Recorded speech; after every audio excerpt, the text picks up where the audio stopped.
All throughout the 80s and 90s, it seemed like the walls of communism were being torn down just behind the Iron Curtain, and it was in this environment in Albania that one of the most infamous family feuds began. This feud sort of wrapped up the Albanian mafia along with the insurgency in Kosovo, the evolving political opposition parties, assassinations, the military. Very, very few definitive sources are really available about this in English, and even in Albanian, most of these murders are not really understood.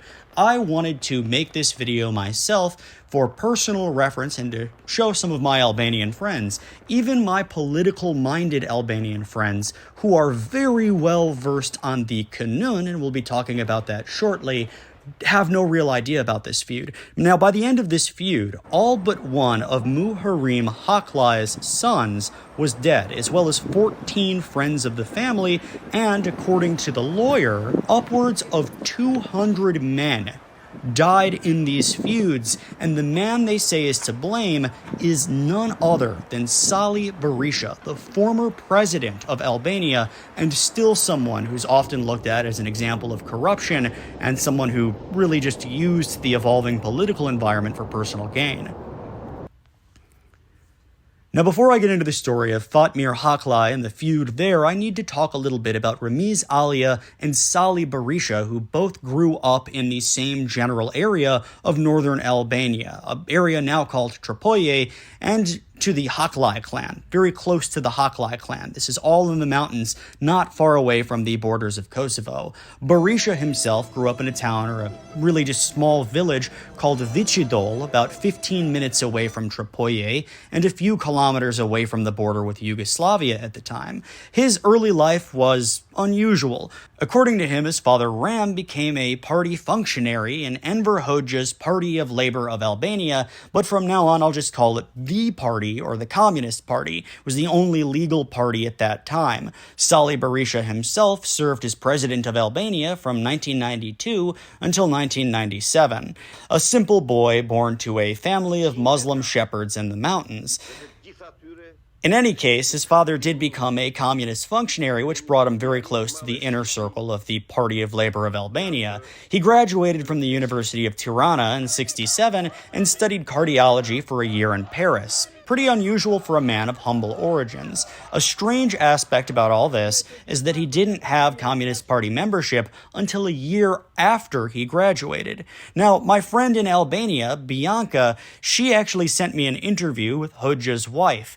According to her, they would say that he was a diehard communist, and Berisha initially was wholeheartedly supportive of the party.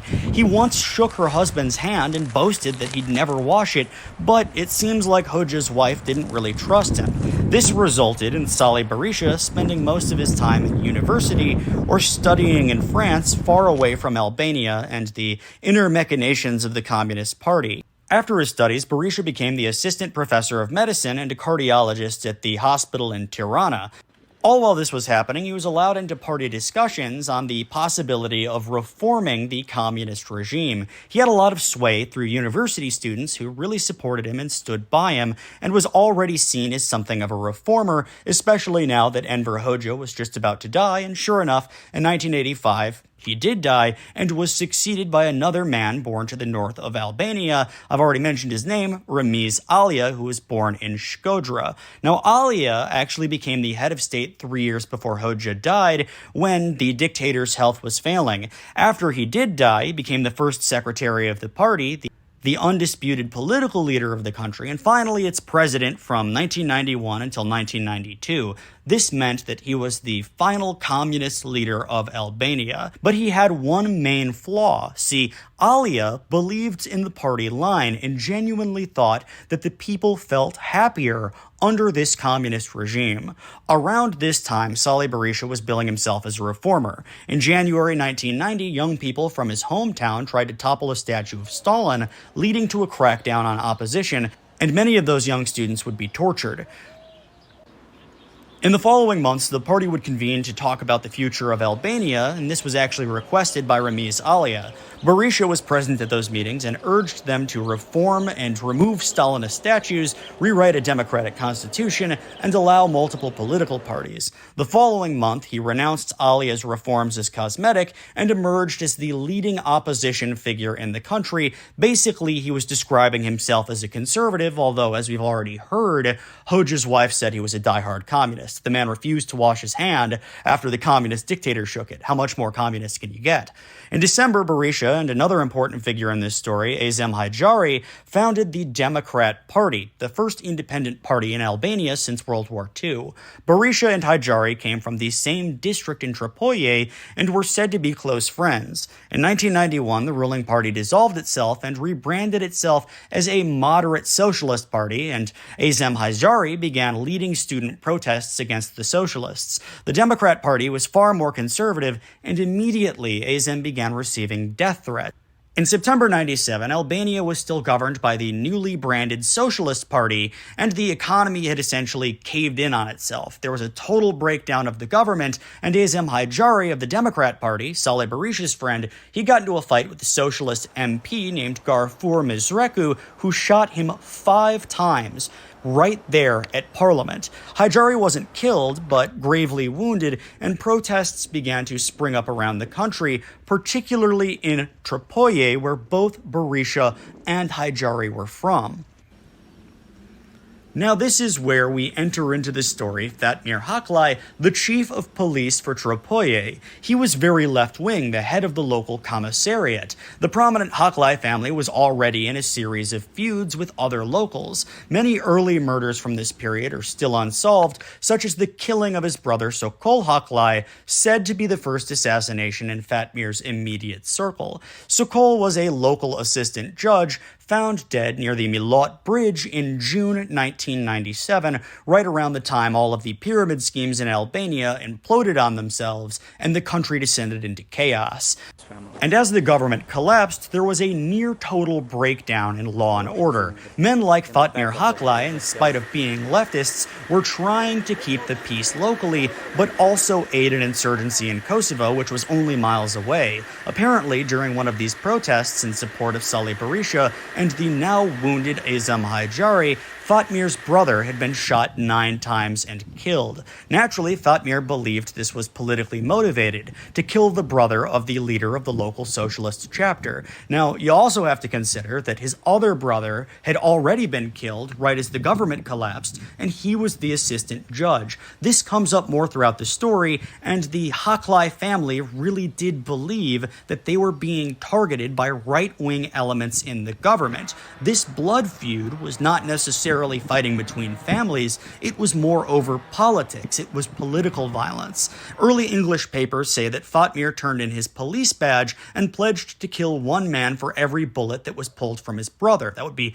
9 people. However, recent documents revealed only in early 2024 show he intended to kill many, many more. Oddly, this info comes from the State Intelligence Service, SHISH, not from a local branch, but from the intelligence branch in Elbasan on the opposite end of Albania. Although this was forwarded to the SHISH branch in the capital as urgent, no action was taken. According to the document, an agent stood by at the funeral in Tropoje, where they heard Haklai utter these words, quote, "My people who were killed received a total of 18 bullets. According to the Kanun, we will kill 18 people from the other side. So far we have killed 9 people. We have 9 more to kill. Escalating Hajdari is among those who will be killed. We've sent telegrams to him through other persons several times in cases of death to come to Tropoje in order to kill him, but he hasn't come. After we kill Escalating, we'll flee to Belgium."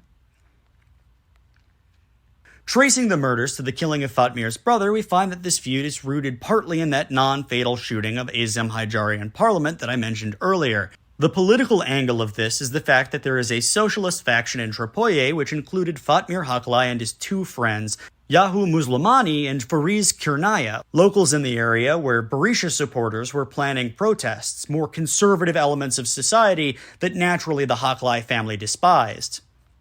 Now, although Fatmir Haklai is the main character of this story, Yaho Muslimani was the uncle of his mother and currently works as the head of the Order of Police in Tropoye, and as we saw, his brother was also the assistant judge, and he himself was the chief of police. Naturally, a very powerful family who can sweep many things under the rug. Fariz Kirnaya was also a very interesting man, a criminal with a record. Going back to 1990, he was robbing shops in town, but he'd usually get a light sentence because of friendships with the police and with the Haklai family. He joined Fatmir Haklai in his hatred for the Hakshia family because a man named Yusuf Hakshia had slapped him in the face publicly, humiliating him. This was right in front of a hotel downtown. Yusuf was also a close friend of Escalating Hajdari, who was, again, in that conservative Democrat party run by Salih Berisha. Now, in 1991, he killed Yusuf Haklaj in retaliation for the slapping incident, just as Yusuf was working as a cop on the border ferry. However, Haklaj had been wearing Escalating Hajdari's jacket all day, so it is possible, although unlikely, that Fariz was trying to kill the member of parliament, but by a wild coincidence killed the man who had slapped him in the face a year before. Because this murder happened in the open, Fariz was sent to prison, but escaped in 1997, just as the government collapsed. He was captured and put into prison again, but by 1998 he was out of prison, thanks in no small part, I'm sure, to the intercedence of the Haklai family. It was also around this time that Fatmir Haklai's first family death occurred, the death of his brother, that assistant judge. So naturally, if you're going to take the side of Fatmir Haklai and his clan, you would think that the Hakshia family had probably killed Fariz Hajdari, who ends up dead later in this story. This would have naturally, being released from prison after killing a member of the family who's a cop on the border, been a very influential thing that caused many blood feuds. It would have had a great fallout throughout the entire region. So understandably, relations between socialist friends of Fatmir Haklai and local conservatives who wanted to protest in his hometown were already very strained, and add into that the element of Fatmir's brother already being dead and the government being broken down in 97, no law and order, you can see what will happen. Naturally, when they went in for a protest permit, Fatmir denied it to them, and the conservative faction requesting the permit was of the Hoxha family. It was Fatmir Hoxha, a border policeman from Shkodër. On January 5th, 1998, Shkelkim Haklai, brother of Fatmir Haklai, was killed. Fatmir's brother-in-law, Kushtim Demiri, was also killed in the same attack, which happened in Tropoye, and naturally, Fatmir Haklai blamed the Hakshia family for the murders. Now, Fatmir Haklai, the chief of police, came to believe that these killers were specifically Haki Hoxha and Abdil Matoshi, a former police officer from the town of Berel. Fatmir also believed that Escalating Hajdari, the friend of Salih Berisha, that conservative Democrat, had put them up to the murders because the Haklai family wouldn't allow them their right to protest, and because Fatmir Haklai was personally friends with Fariz Kirnaya, who had killed one of Escalating Hajdari's friends on the ferry, that man who was literally wearing Escalating's jacket. And literally just one day after the killing of his brother and brother-in-law, Fatmir had Matoshi killed along with one of his friends and his brother-in-law near Tropoye. This was an eye for an eye, thought Fatmir Haklai. However, Fatmir wasn't present at that murder and used friends and personal connections to carry it out.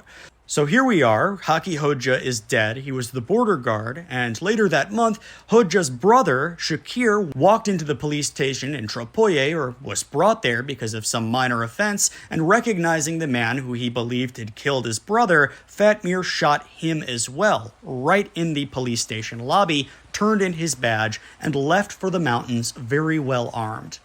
Now, an interesting aspect about all of this is that all parties in this feud were shipping weapons to the UCK and the Kosovo insurgency. As I've said many times, Albania's economy collapsed in 1997, and arms depots were opened to the public to defend themselves, because in the south of Albania, law and order had totally broken down, and it was a decision on the part of Tirana, the capital, that if everybody had a gun in the north, it would be a lot easier to prevent the total descent into anarchy. And at that time, Kalashnikovs were going for about $30 a piece. I know this because I've spoken to someone whose father shipped them into Kosovo and sold them illegally. Now, a huge network of supplies were being sent into Kosovo this way, mostly semi-legitimately through men like Fatmir, the chief of police. Fatmir's brother, Halil Haklai, was involved in this smuggling operation, and Fatmir himself would use that authority to allow these shipments through unmolested. Halil Haklai's partner in this operation was Izzamidin Hajia, the brother of Izzet Hoxha. Now, this is, again, the two families were in a feud, but business was business, right?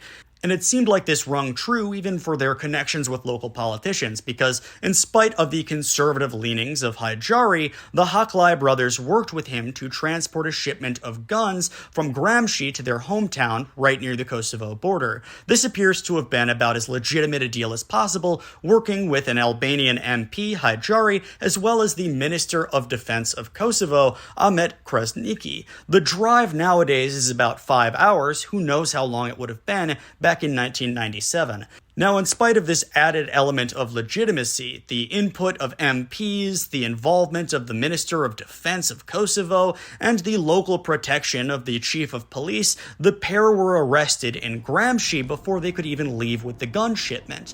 Halil Haklai and Izzamedin Hajia learned that their local host in town, a man named Rudi Bardashi, had just gotten off the phone with that MP, Hajdari, and now the Haklai family believed that the MP demanded local police arrest them in town. All three were arrested, but Rudi was quickly released, leading them again to assume that this was just added proof that the conservative government was turning in the weapons smugglers.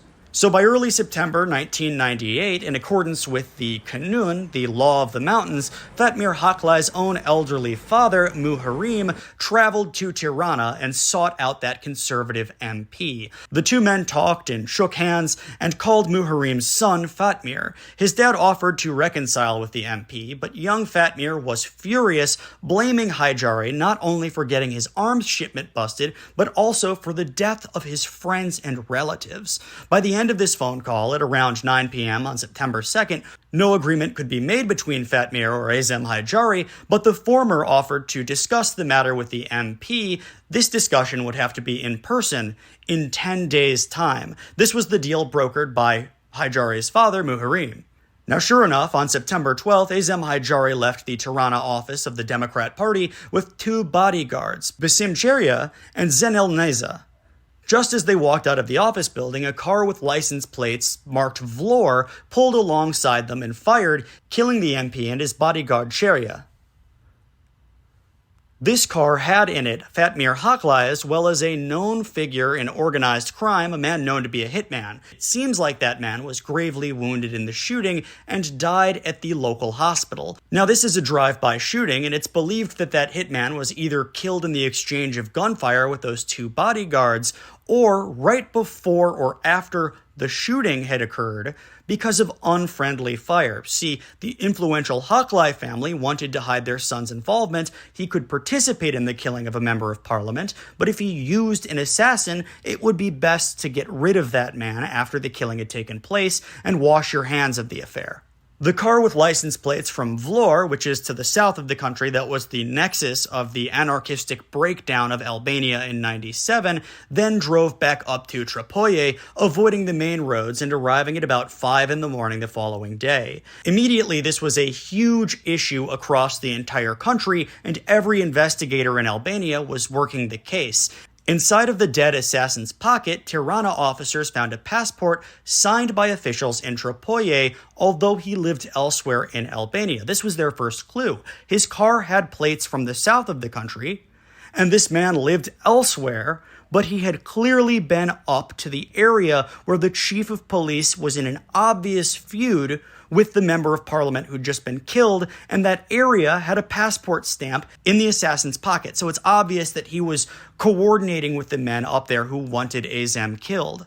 So investigators called Fatmir's uncle, Yaho, who hadn't showed up to work at the police station for several days. He said that he was ill. I don't think anything ever came about Yaho. They never really convicted him of anything, but he's remained a very strong suspect ever since these murders happened.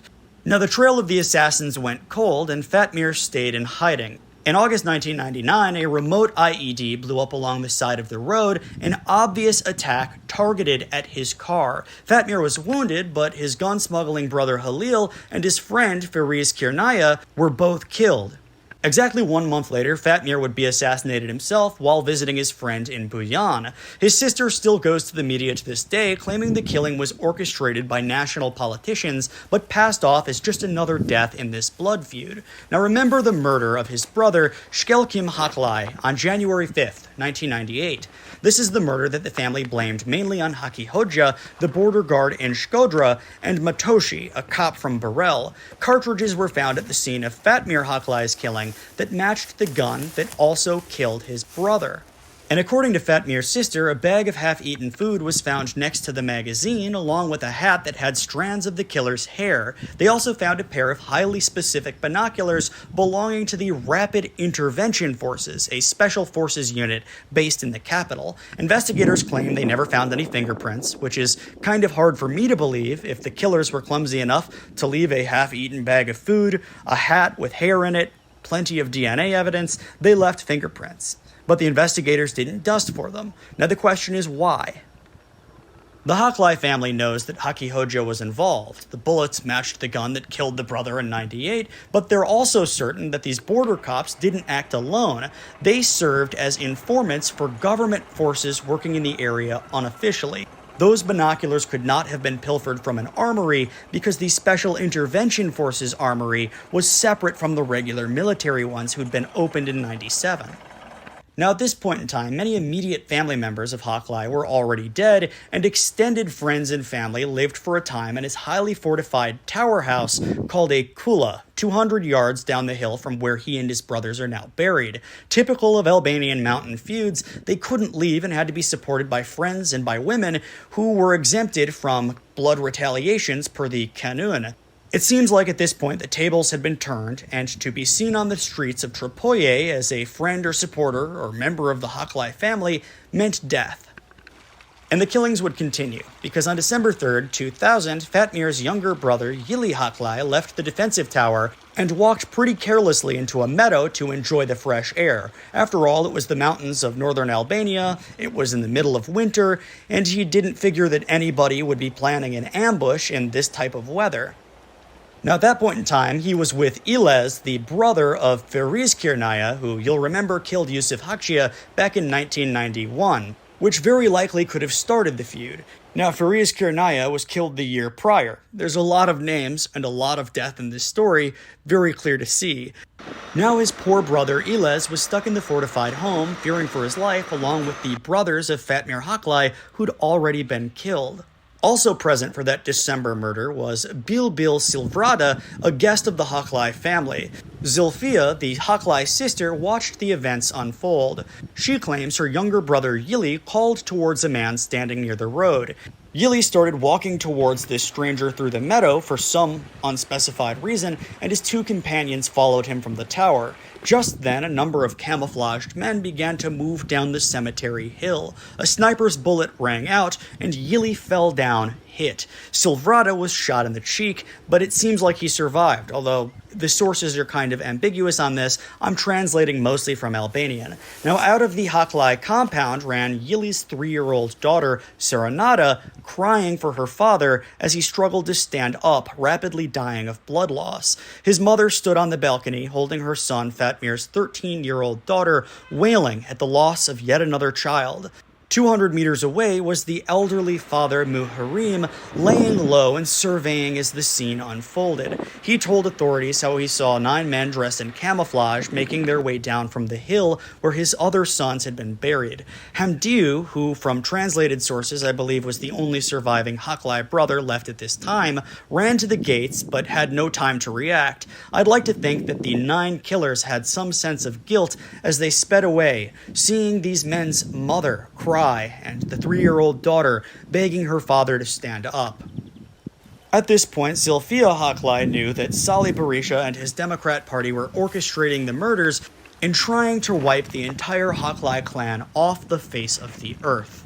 One after another, 4 brothers, Shkelkimi, Halil, Fatmiri, And finally, Yili were all killed. The killing was witnessed by villagers who are, to this day, bound to a code of silence, per the Kanun. Yili had spearheaded the fortification of the family farm and was planning to leave the country in only a few months to protect his young daughter. In May of 2000, another killing took place. An ambush was laid near the Bayram Kuri Hospital in Tripoye, where unknown parties killed 70-year-old Ilez Haklai and his son Chela. 43-year-old Chela was a teacher at the local high school. At this point, only the elderly father Muharim and the eldest son, Hamdiu, had survived, the son only because he'd fled the country. The killers themselves fled towards Velbonda, burning their getaway vehicle on the mountain road and escaping into the hills, never to be heard from again.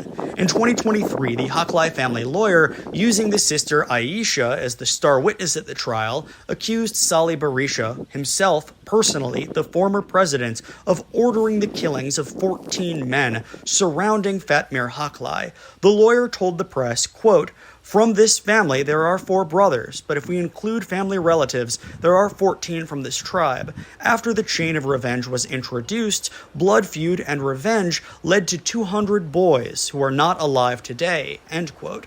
The lawyer, Bakiri, confidently noted that Berisha was the main responsible party who inspired the killings and employed 15 others in their commission. Now, before we end this video, let's look a little bit at some interesting facts about Salih Berisha.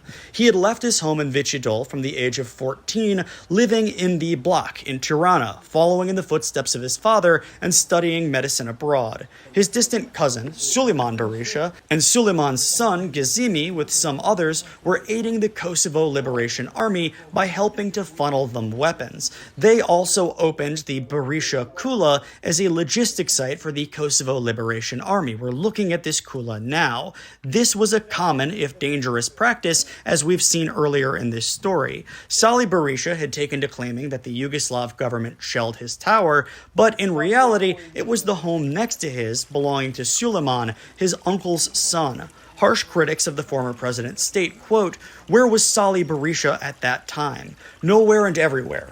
Nowhere for good and everywhere for bad."